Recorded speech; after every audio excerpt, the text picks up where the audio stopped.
Sampai saat ini kita dalam keadaan yang baik, diberkati Tuhan. Semua ini karena kemurahan dan kebaikan Tuhan. Itu sebabnya patut kita bersyukur kepada Tuhan. Karena kebaikannya, kata firman Allah, bahwasanya kasih setianya untuk selama-lamanya. Haleluya. Puji Tuhan. Bapak Ibu Saudara sekalian,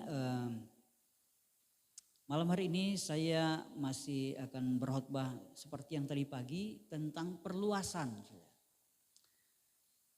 Karena ternyata Bapak Ibu Saudara sekalian, Tuhan menghendaki hidup kita itu diperluas, ya. Tuhan tidak mau hidup kita ketika sudah mencapai di satu posisi, di satu titik dan kita berhenti di sana. Kita sudah merasa nyaman dan kita diam di sana. Tuhan mau kita diperluas. Haleluya. Kita semakin diperbesar. Ya, itu sebabnya Bapak Ibu Saudara sekalian, malam hari ini saya rindu kita akan mendengarkan firman Allah yang saya ambil di dalam kitab Yesaya pasal 54. Yesaya pasal 54 kita akan membaca ayat 1, 2, dan 3. Kita akan membacakan bergantian ayat-ayat ini. Saya akan membacakan ayat 1, Bapak Ibu Saudara sekalian membaca ayat 2, dan ayat yang ketiga kita akan baca bersama-sama. Saya jemput kita semua bangkit berdiri untuk menghormati pembacaan firman Allah yang pertama. Sekali lagi Yesaya pasal 54 ayat 1 saya akan mulai membaca berbunyi demikian. Bersorak-sorailah hai si mandul yang tidak pernah melahirkan. Bergembiralah dengan sorak-sorai dan memekiklah hai engkau yang tidak pernah menderita sakit bersalin. Sebab yang ditinggalkan suaminya akan mempunyai lebih banyak anak daripada yang bersuami, firman Tuhan.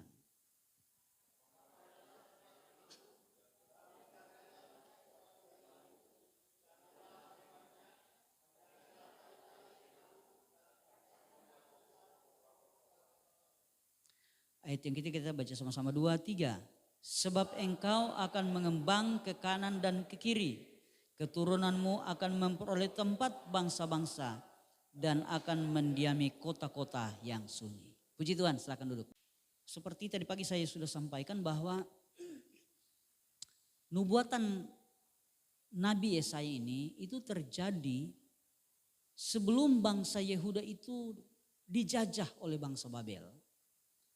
Tetapi nubuatan ini datang ketika bangsa Israel itu sudah di pembuangan. Jadi saudara kita tahu bersama bahwa waktu Raja Salomo mati, meninggal dunia, kerajaan Israel itu terbagi dua.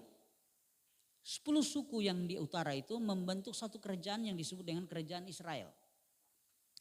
Sementara 2 suku yang di sebelah selatan itu mereka membentuk sebuah kerajaan yang namanya kerajaan Yehuda, ya, Yahudi. Itu sebabnya kita kenal dengan bangsa Yahudi. Ya. Itu terdiri dari 2 suku. Padahal Israel itu totalnya ada 12 suku, terpisah. Nah, ketika nubuatan ini datang, itu bangsa Israel 10 suku itu sudah dijajah oleh bangsa Babylon. Dan mereka dalam keadaan yang disiksa, mereka dihina, mereka menderita, mereka tidak bisa memiliki apapun selain diri tubuh mereka sendiri. Mereka hidup sangat menderita karena di bawah penjajahan. Bangsa Yehuda belum, tetapi sudah ada beberapa nabi yang menubuatkan bahwa bangsa Yehuda juga akan dibuang. Dan akhirnya kita tahu bersama bangsa Yehuda ini juga akhirnya terbuang. Mereka dijajah. Nah, nubuatan kitab Nabi Yesaya kalau saudara baca dari Yesaya 1 sampai Yesaya yang terakhir. Di sana menceritakan tentang pemulihan bangsa Israel. Jadi Israel itu akan dipulihkan oleh Tuhan. Keturunan Abraham, Ishak dan Yakub itu akan dipulihkan oleh Tuhan. Ya. Tetapi kita pelajari di dalam sejarah bahwa hal itu tidak terjadi bagi bangsa Israel secara jasmani. Ya, karena nubuatan-nubuatan menulis bahwa ketika Yesus datang, Mesias itu datang, maka kerajaan Israel itu akan dipulihkan. Tapi sampai Tuhan Yesus datang, bangsa Israel khususnya Yahudi itu masih di bawah penjajahan bangsa Romawi. Itu sebabnya yang menyalibkan Tuhan Yesus itu adalah tentara Romawi. Karena mereka masih di bawah jajahan bangsa Romawi. Artinya nubuatan Nabi Yesaya ini tidak terjadi bagi bangsa Israel. Apakah Tuhan salah bernubuat? Apakah Yesaya salah? Oh tidak, sudah. Ternyata yang menggenapi nubuatan ini itu bukan keturunan Abraham secara jasmani. Tetapi digenapi di bawah keturunan Abraham lewat Yesus Kristus. Yaitu keturunan Abraham secara rohani. Dan itu gereja akhir zaman. Itu sebabnya semua hal yang besar yang dikerjakan oleh Tuhan tentang pemulihan keturunan dari bangsa Israel. Itu terjadi di gereja. Karena kita melihat hari ini semua negara-negara yang kuat itu negara Kristen. Yang menguasai dunia ini adalah orang-orang Kristen. Menjadi orang-orang terkaya di dunia itu orang-orang Kristen, saudara ya. Itu sebabnya saudara nubuatan Nabi Yesaya. Kalau saudara baca Yesaya 60 tentang berkat-berkat dari seberang lautan akan datang. Itu bukan untuk Israel secara jasmani. Tetapi Israel rohani, yaitu kita gereja Tuhan di akhir zaman. Itu sebabnya percayalah nubuatan ini itu bagi kita. Tuhan mau kita harus mengembang ke kanan dan ke kiri. Itu bukan maunya kita. Tuhan yang rindu. Ya, di ayat yang ketiga dikatakan begini. Sebab engkau akan mengembang ke kanan dan ke kiri. Keturunanmu akan memperoleh tempat bangsa-bangsa. Dan akan mendiami kota-kota yang sunyi. Itu berbicara tentang sebuah keturunan yang diberkati oleh Tuhan secara luar biasa. Dan itulah kita sebenarnya. Jadi sekali lagi Tuhan rindu anak-anak Tuhan, orang yang percaya kepada Yesus di akhir zaman ini menjadi orang-orang yang mengembang ke kanan dan ke kiri. Artinya kita akan menjadi orang-orang yang diberkati Tuhan berkelimpahan. Haleluya. Itu sebabnya nubuatan tentang perluasan ini. Itu sekali lagi kita harus amini bahwa itu buat kita semua. Ya, Tuhan mau hidup-hidup Bapak Ibu Saudara sekalian diperluas hari-hari ini. Ya, kita tidak boleh puas dengan apa yang sudah kita alami. Ya, kita tidak boleh merasa nyaman dengan hal yang sudah kita dapat.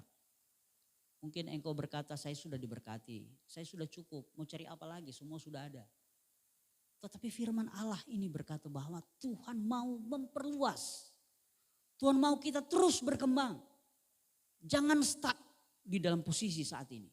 Kita harus diperluas. Nah, Bapak Ibu Saudara sekalian, ada beberapa hal yang dijelaskan di sini bahwa ketika kita ingin diperluas oleh Tuhan, maka kita yang harus awalnya meresponi akan firman Allah. Karena di ayat 2 dikatakan di sini dikatakan lapangkanlah tempat kemahmu. Ya. Itu berbicara tentang perluasan. Bentangkanlah tenda tempat kediamanmu. Janganlah menghematnya, panjangkan tali-tali kemahmu dan pancangkanlah koko-koko patok-patokmu. Bapak Ibu Saudara sekalian, ini berbicara tentang kalau kita mau memperluas, memperlebar, itu kita harus mengembangkan itu. Dan itu kalau saudara perhatikan, itu ada, kalau perhatikan orang mau kasih besar kemah, saudara ya, itu biasa kalau mau diperlebar, saudara, itu harus ditarik. Pakai tali dan dipatok kuat-kuat. Ya, ditarik. Itu berbicara tentang stressing. Stressing itu adalah sesuatu yang kita lakukan sampai di batas kekuatan. Dengan kata lain, kita harus memperbesar kapasitas. Kapasitas hidup kita harus diperbesar. Harus di-stres, kita tidak boleh santai. Kemudian harus memancangkan patok, menanam patok. Kokoh itu berbicara tentang kita harus kuat di dalam Tuhan. Kita tidak boleh jadi orang Kristen cengeng, kita harus jadi orang Kristen yang kuat. Bukan orang Kristen yang mudah menyerah. Tetapi kita harus menjadi orang Kristen yang kuat. Waktu kami ikut seminar di Solo, saudara, ada satu hamba Tuhan memberikan statement begini. Bahwa hanya orang kuat yang bisa menjadi berkat. Jadi kalau kita kuat, kita akan menjadi berkat. Kalau gereja ini menjadi gereja yang kuat secara rohani, secara finansial, kita akan menjadi berkat. Tetapi yang lemah itu akan menjadi beban. Jadi kalau ada anak Tuhan yang lemah, tidak kuat dia, imannya tidak kuat, gampang diombang-ambing, dapat masalah, tidak mau datang ke gereja, dapat masalah tidak mau berdoa, dapat masalah marah-marah di dalam rumah. Itu tidak kuat, saudara. Orang yang tidak kuat akan selalu menjadi beban. Kalau di dalam keluarga, seorang suami yang lemah, tidak punya mental yang kuat, dia akan menjadi beban keluarga.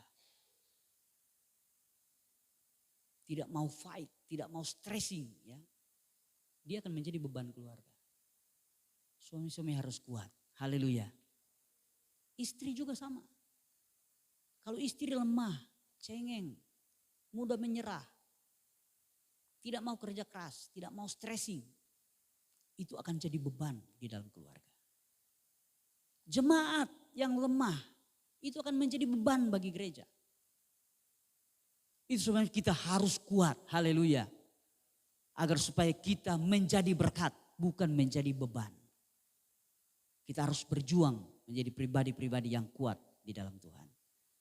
Iman kita harus kuat, hati kita harus kuat, mental kita harus kuat, karakter kita harus kuat.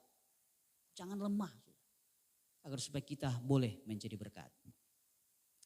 Nah, itu sebabnya Bapak Ibu Saudara sekalian, Tuhan rindu sekali lagi memperlebar kita.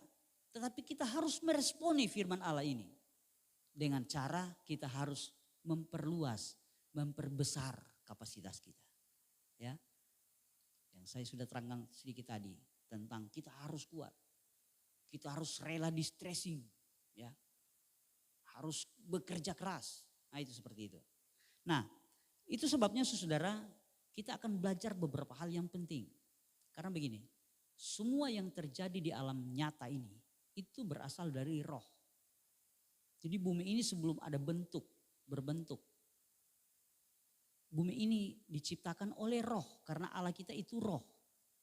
Semua yang hidup itu karena roh. Manusia hidup karena ada roh. Semua berasal dari roh. Nah itu sebabnya saudara ketika kita mau memperluas hidup kita, memperluas kapasitas kita, memperluas tenda kemah kita. Agar supaya Tuhan akan membuat kita akan mengembang ke kanan dan ke kiri. Itu kita harus memperluas mulai dari alam roh. Rohani kita nomor satu. Karena sekali lagi semua berkat jasmani itu mengalir dari alam roh. Kalau saudara pikir-pikir, itu orang dunia bagaimana? Orang duniawi. Mereka juga diberkati oleh roh yang mereka sembah. Ketika mereka menyembah roh-roh jahat itu akan memberkati mereka. Tetapi kita anak-anak Tuhan, sumber berkat itu dari Tuhan. Dari roh Allah. Alam rohani yang kita percaya, kita yakini. Itulah sumber berkat kita. Sebenarnya kita harus mulai sekali lagi dari alam roh. Rohani kita harus ada terobosan di dalam rohani kita. Agar supaya hal jasmani juga kita akan mengalami terobosan. Karena kalau alam roh itu macet, ya, stuck, maka alam jasmani juga akan stuck. Itu sebabnya saudara sekali lagi kita akan belajar beberapa hal yang harus kita kembangkan secara rohani agar supaya kita akan lihat hidup kita secara jasmani juga akan diperluas oleh Tuhan. Haleluya. Dan gereja ini juga sama. Ketika kita mengembangkan, kita stressing, kita kerja keras di alam roh, maka saya percaya akan nyata di alam jasmani. Gereja ini akan menjadi gereja yang diberkati oleh Tuhan. Haleluya. Nah, jadi secara spiritual saudara kita harus mengembangkan, memperluas hal-hal rohani dalam hidup kita. Nah, yang pertama yang harus kita perluas adalah visi. Kita boleh baca dalam Kejadian pasal 13 ayat 14 sampai 15. Kejadian 13 ayat 14 sampai 15 berbunyi demikian. Setelah Lot berpisah daripada Abraham, berfirmanlah Tuhan kepada Abraham, pandanglah sekelilingmu dan lihatlah dari tempat engkau berdiri, itu ke timur dan ke barat, utara dan selatan. Sebab seluruh negeri yang kau lihat itu akan kuberikan kepadamu dan kepada keturunanmu untuk selama-lamanya. Saudara, ini adalah visi yang diberikan Tuhan kepada Abraham. Jadi ketika Abraham dan Lot itu bertengkar karena harta mereka terlalu banyak, sehingga domba-domba mereka tidak punya cukup makan dan minum, Abraham bilang sama Lot, kita ini keluarga. Jadi daerah ini luas. Kamu boleh pilih di mana yang kamu suka. Kalau engkau ke timur, saya akan ke barat. Kalau engkau ke utara, saya akan ke selatan. Kemudian Lot memilih daerah Sodom dan Gomora. Karena hijau di tepi sungai ya. Dan ketika Lot sudah pergi membawa keluarganya, ternak-ternaknya, tiba-tiba Tuhan datang kepada Abraham. Abraham, engkau lihat daerah ini. Lihat dari timur sampai ke barat. Dari utara sampai selatan. Semua yang engkau lihat itu akan aku berikan kepadamu. Padahal waktu itu tanah itu ada bangsa-bangsa yang tinggal. Bukan milik Abraham. Tetapi Tuhan bilang Tuhan akan berikan kepadamu dan keturunanmu. Dan itu benar. Ketika Yosua masuk tanah Kanaan dan dia memerangi semua bangsa yang ada di situ, itu akhirnya menjadi milik Israel. Tetapi itu terjadi ketika ada sebuah visi yang diberikan oleh Tuhan kepada Abraham. Jadi semua yang nyata itu berawal dari visi. Visi itu adalah gambaran yang jelas tentang hasil akhir yang akan kita capai. Itu visi. Jadi kita semua harus punya visi. Visi itu belum nyata, tetapi dia ada di alam roh. Dan kalau kita punya visi, kata firman Allah, Tuhan akan menggenapinya. Bukan kekuatan kita, tetapi Tuhan yang akan menolong. Dan membuat kita mampu mencapai visi itu. Ya, saya kasih contoh seperti yang saya sering sampaikan tentang pembangunan gereja. Saya selalu suka ngomong begini kan, saudara mungkin selalu perhatikan saya bilang begini. Saya rindu kita punya gereja yang bagus ya. Dia punya ruang ibadah dengan balkon U. Saya bilang seperti itu ya. Tapi apakah di sana ada belum waktu itu? Baru mulai gali pondasi, orang baru meletakkan batu, saya sudah ngomong. Itu visi, gambaran yang ada di alam roh saya tentang gereja itu seperti apa. Dia nanti akan punya kamar-kamar dan kamar itu nanti sekelas hotel bintang 5. Itu di alam roh saya saudara, walaupun sekarang belum. Tapi saya percaya satu saat Tuhan akan menggenapinya. Saya rindu gereja kita ada lift. Karena ini 3 lantai. Kalau orang-orang tua sok saki buku-buku asam urat, soalnya nak berapa naik sampai di atas. Jadi kita harus pasang lift mengingat orang-orang tua. Karena tuh orang semua pasti mau tua. Ya toh, biar Rian masih muda begini, di satu saat dia jadi tua. Kecuali dia mati cepat. Enggak kata. Tapi semua kita pasti jadi tua. Nah kalau setua, bajalang begini. Kok mau naik tangga lantai 3 sudah, nyak mau sampai. Jadi saya di alam roh saya, Tuhan kasih visi harus punya lift. Dan saya percaya sekarang belum ada. Tapi satu saat pasti ada lift di gereja itu. Itu visi. Saya bilang begini. Saya pengen gereja kita. Itu dibalut, dilapisi dengan emas.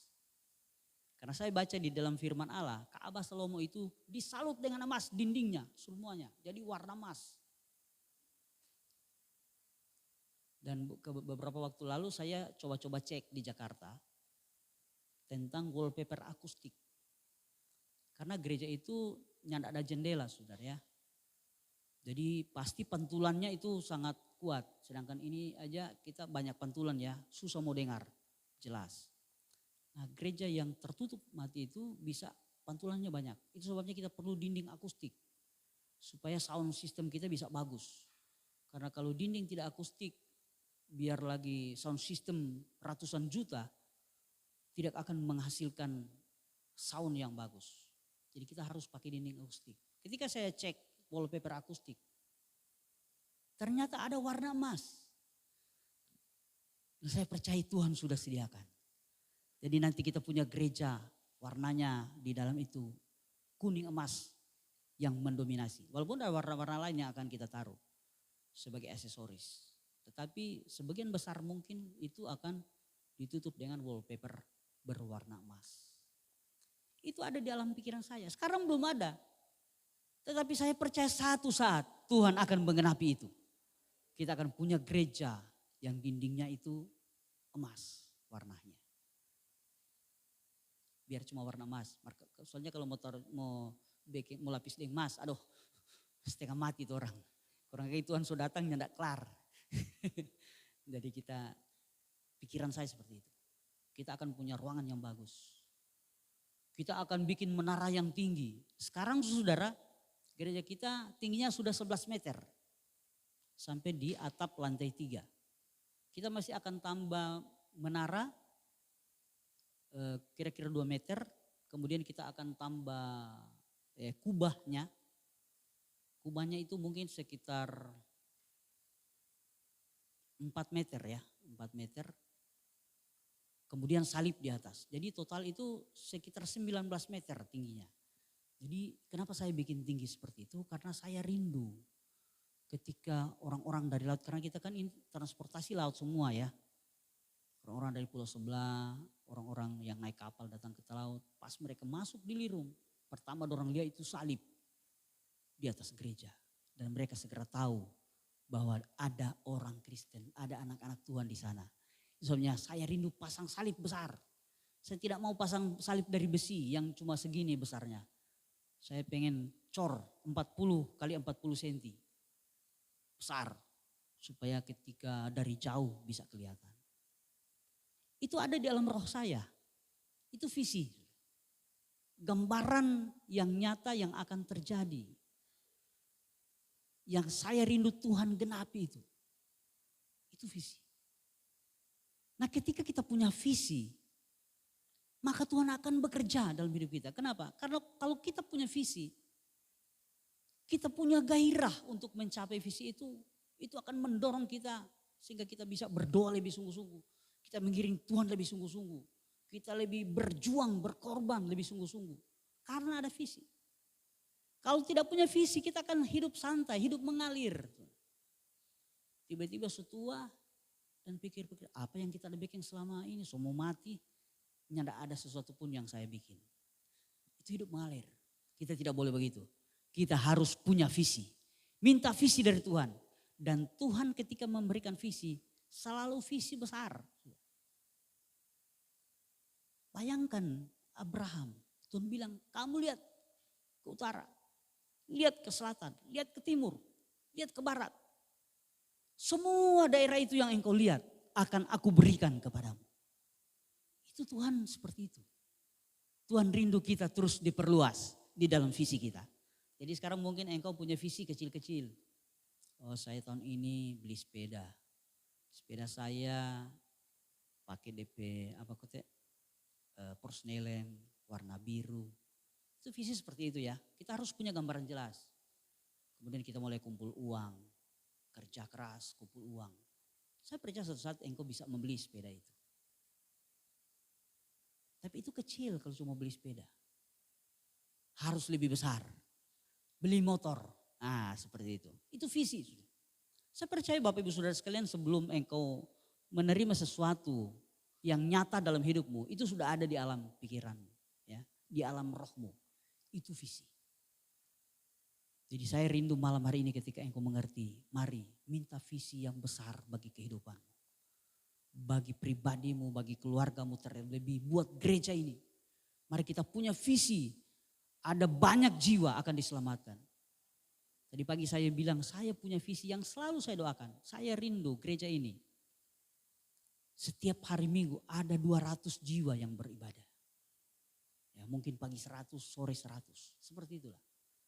Minimal setiap hari Minggu ada 200 jiwa yang beribadah di gereja ini. Itu visi saya.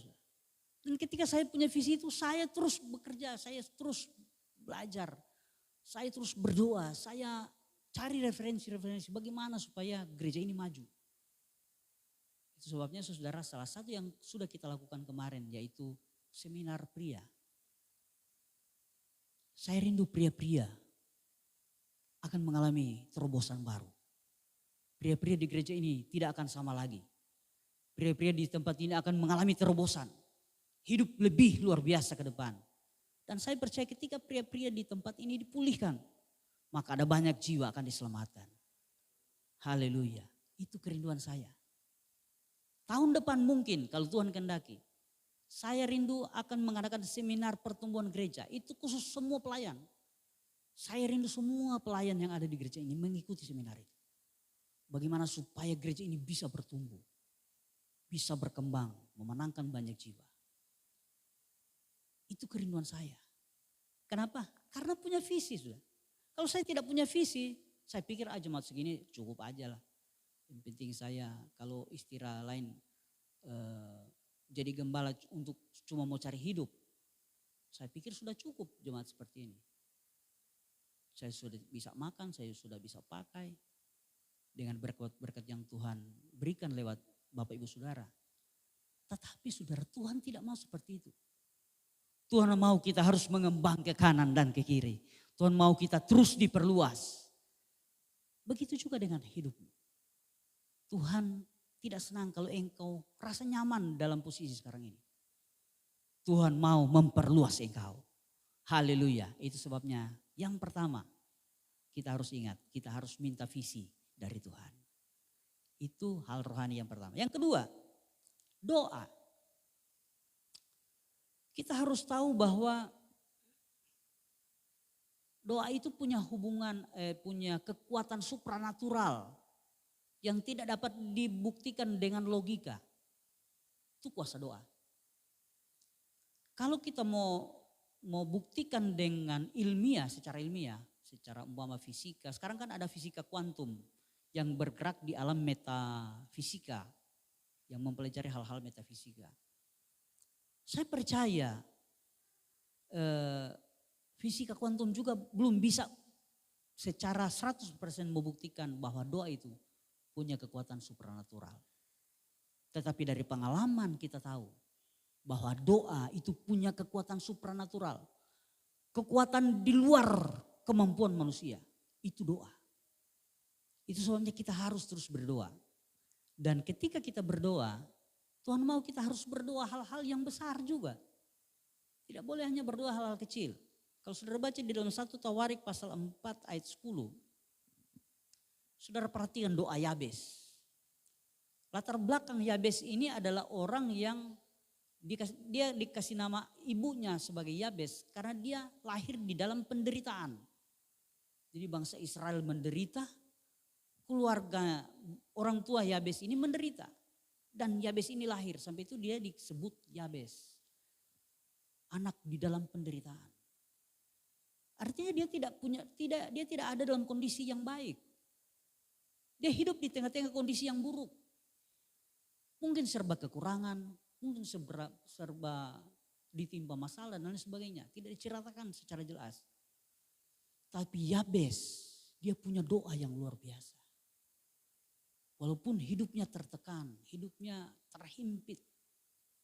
Dia punya doa yang luar biasa. 1 Tawarik pasal 4 ayat yang ke-10 dia katakan begini. Yabes berseru kepada Allah Israel. Katanya, kiranya engkau memberkati aku berlimpah-limpah dan memperluas daerahku.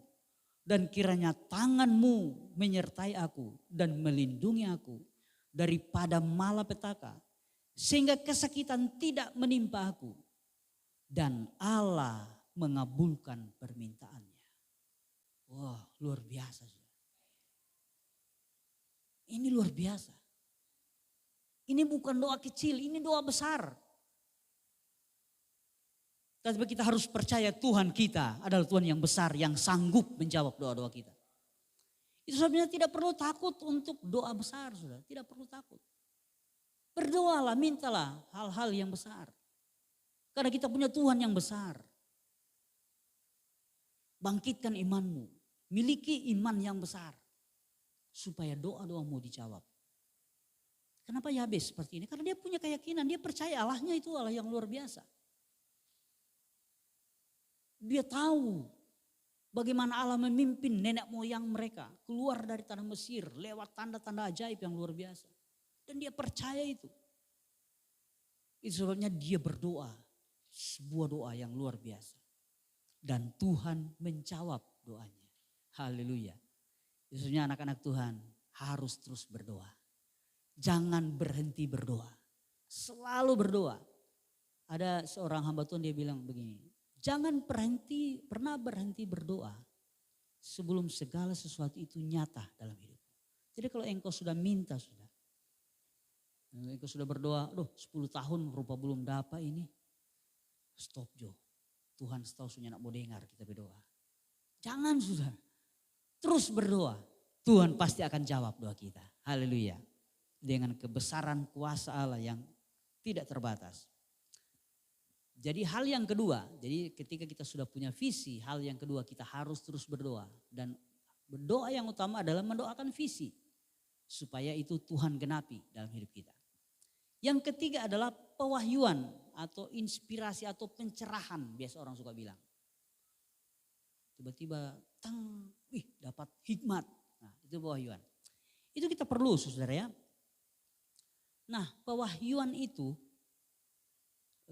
semua berasal dari Tuhan.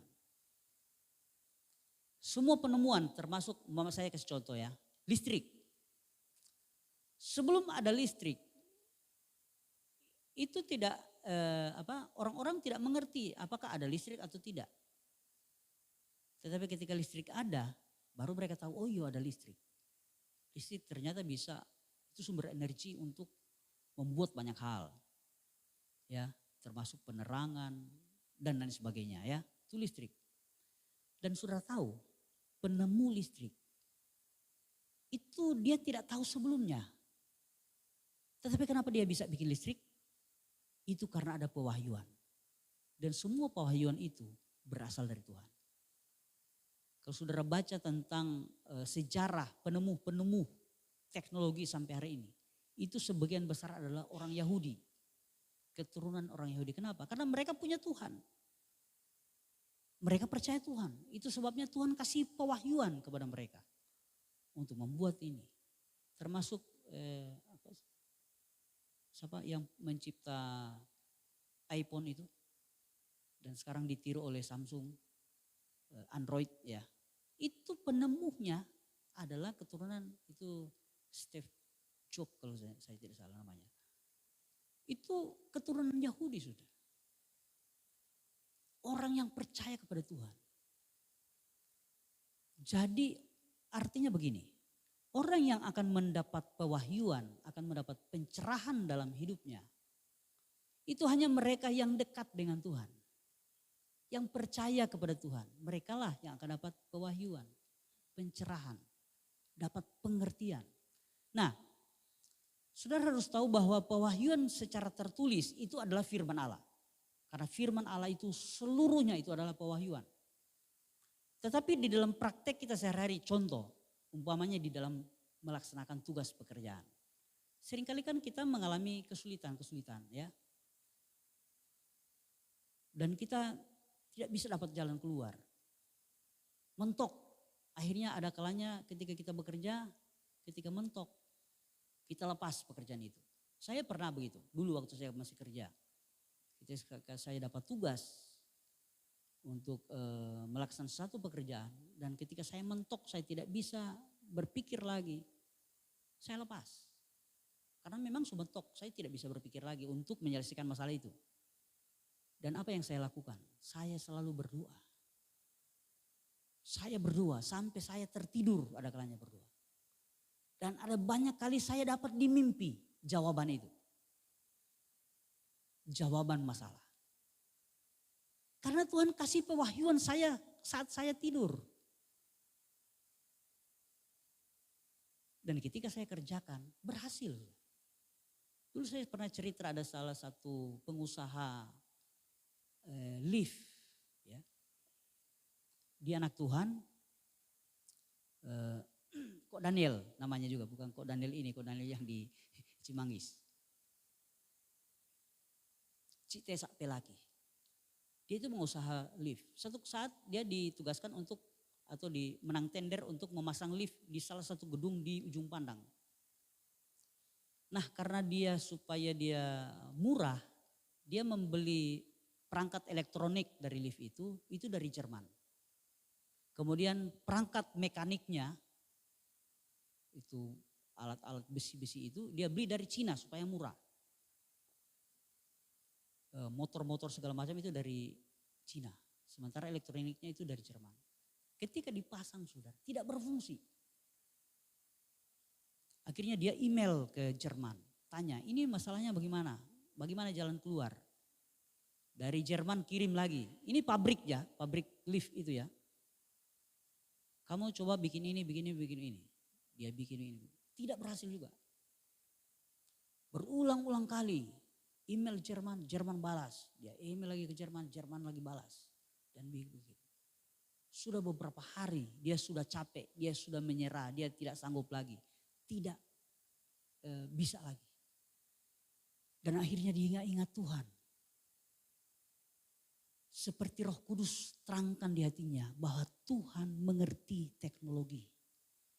Roh Kudus itu yang memberikan ilham kepada orang membuat teknologi. Kemudian dia mulai berdoa. Dia berdoa sampai dia tidur. Setelah selesai berdoa dia tidur. Jam 4 pagi saudara, dia seperti dibangunkan orang. Dan dia mendapat pewahyuan. Bahwa harus kore di sini, kore di sini, kore di sini. Ketika dia dapat itu, hatinya membara sudah. Dia masih jam 5 pagi dia sudah pergi ke mall di gedung itu. Tapi gedung itu masih tertutup, dia tidak bisa masuk. Karena dia sudah sudah semangat sekali, dia sudah dapat. Karena Roh Kudus sudah memberikan dia petunjuk. Dia pengen sekali mempraktekkan. Tetapi akhirnya security gedung itu mengizinkan dia masuk jam 7. Jadi 2 jam dia tunggu di halaman. Jam 7 baru dia masuk. Pas dia masuk, semua listrik masih off, belum di on. Terpaksa dia harus menghubungi bagian listrik supaya di on kan. Dan ketika sudah di on, dia mulai ikuti petunjuk Roh Kudus. Itu pewahyuan sudah. Pengilhaman atau pencerahan orang biasa bilang, pencerahan. Dapat pencerahan dari Roh Kudus. Ketika dia bikin-bikin dan dia mulai ketika dia fungsikan, langsung jalan saudara lift. Dan dia tidak sadar, dia langsung bilang terima kasih Tuhan. Dan dia punya kesimpulan Roh Kudus mengerti teknologi. Kenapa? Semua di dunia ini sebenarnya sumbernya itu dari Tuhan. Tuhan tahu segalanya. Tuhan yang memberikan ilham. Jadi kalau Bapak Ibu Saudara mengalami masalah di dalam perdagangan, saudara, Tuhan tahu apa yang akan terjadi tahun depan dengan negara ini. Apakah akan terjadi inflasi, akan terjadi krisis dan lain sebagainya, Tuhan tahu. Nah, untuk mengatasi masalah-masalah itu kita perlu pewahyuan, kita perlu pencerahan. Kita harus punya hubungan dekat dengan Tuhan. Dan sekali lagi, sumber wahyu adalah firman Allah. Karena itu adalah pewahyuan yang nyata dalam hidup. Belajar membaca firman, rajin membaca firman.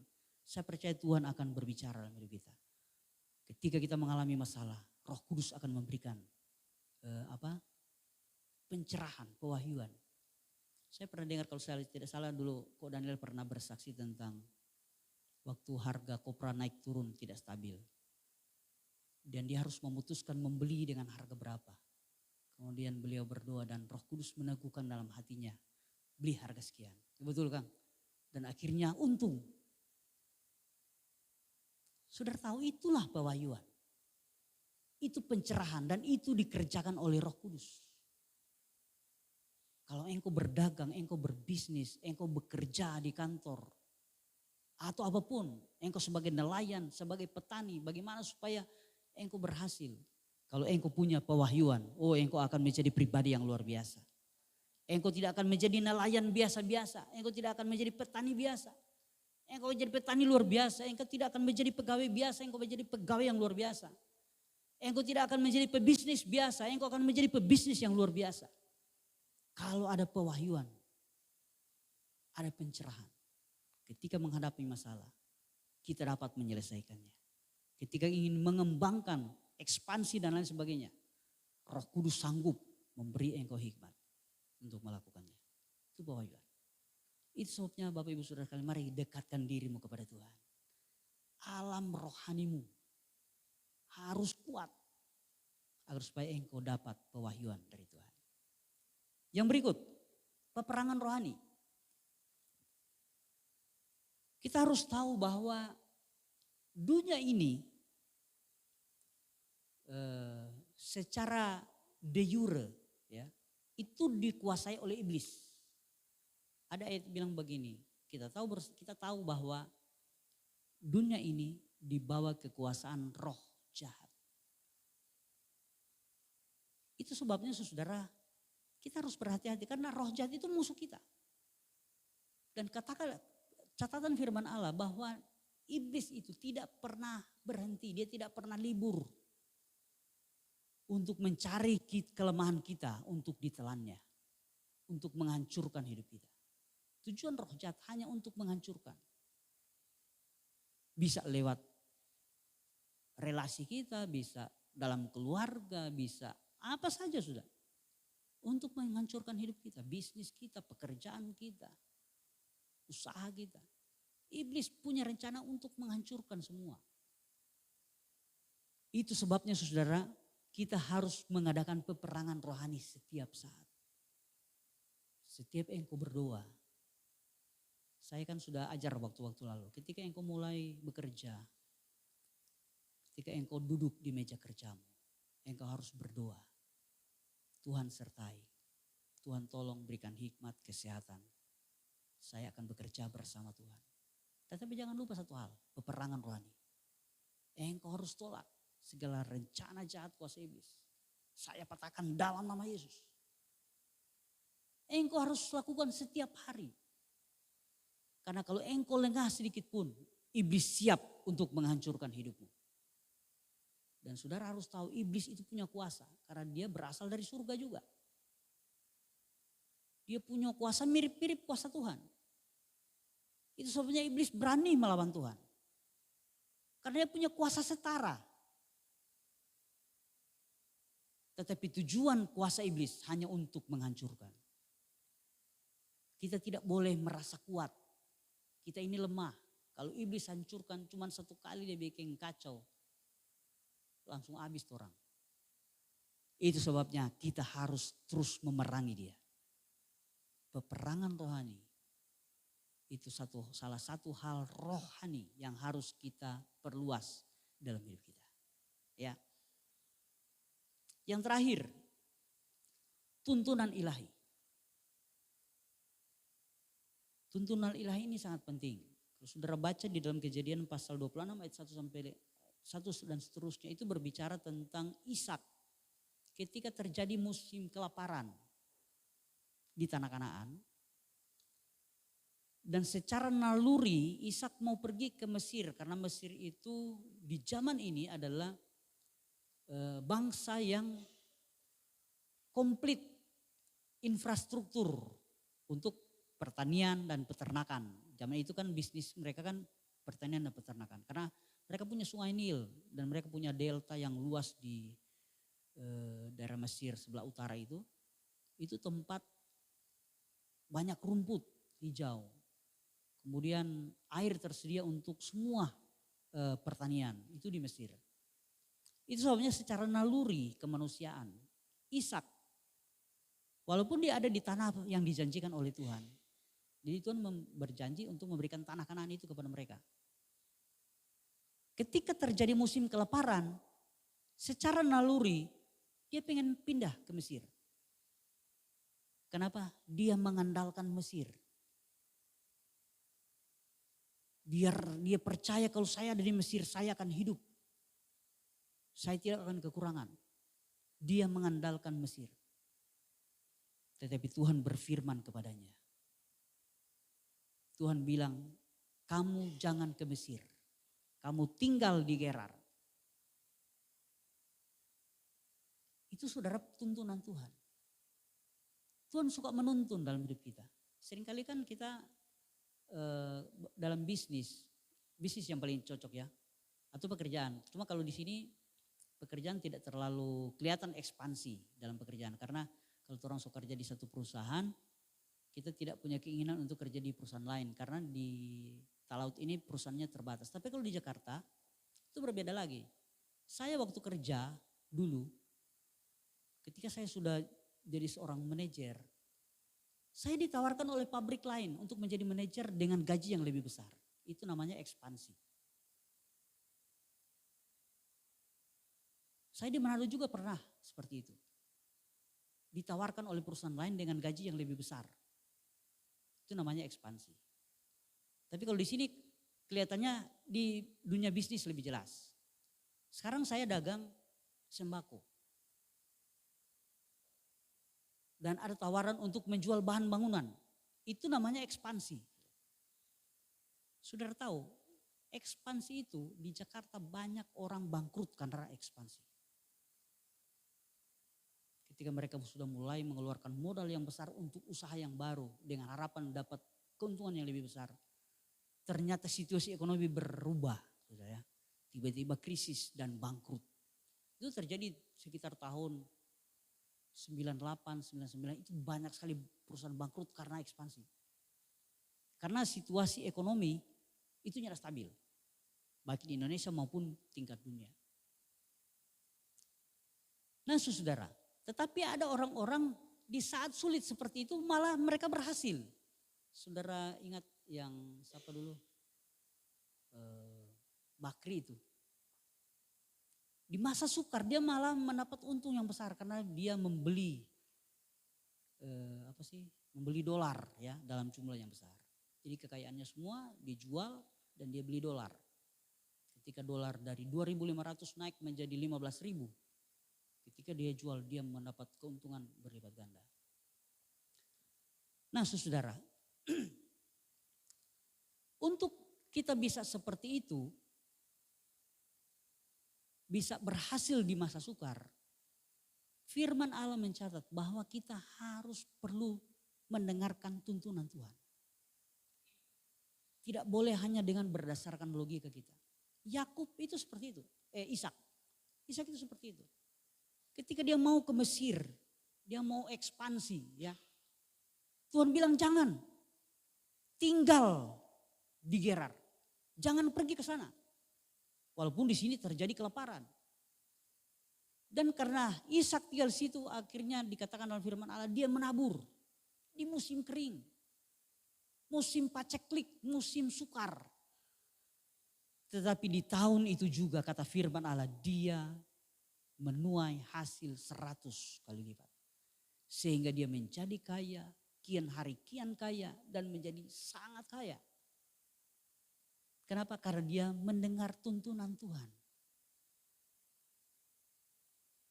Itu sebabnya Bapak Ibu Saudara sekalian, kita perlu dipimpin oleh Roh Kudus.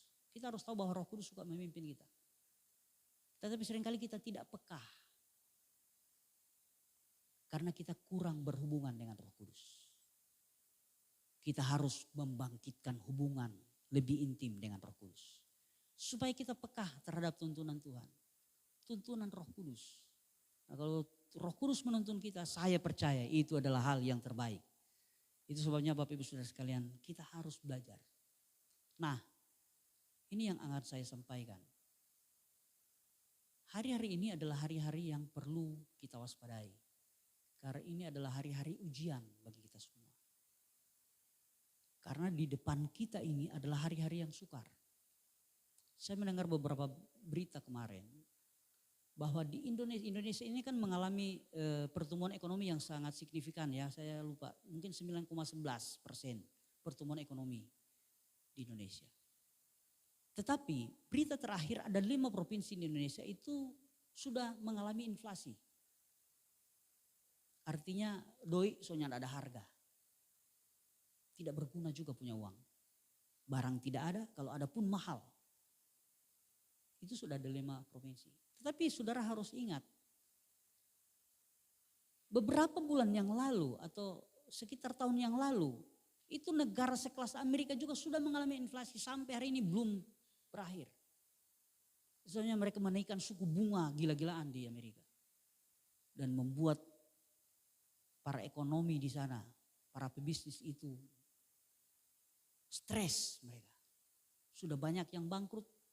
Banyak yang mem-PHK-kan karyawan secara masif, ribuan karyawan harus di-PHK. Karena pengaruh inflasi. Beberapa hari yang lalu saya membaca sebuah artikel. Negara-negara Eropa yang disebut negara-negara yang kuat secara ekonomi. Itu sudah mulai runtuh sudah. Antara Yunani, Prancis, Jerman, Inggris, Spanyol.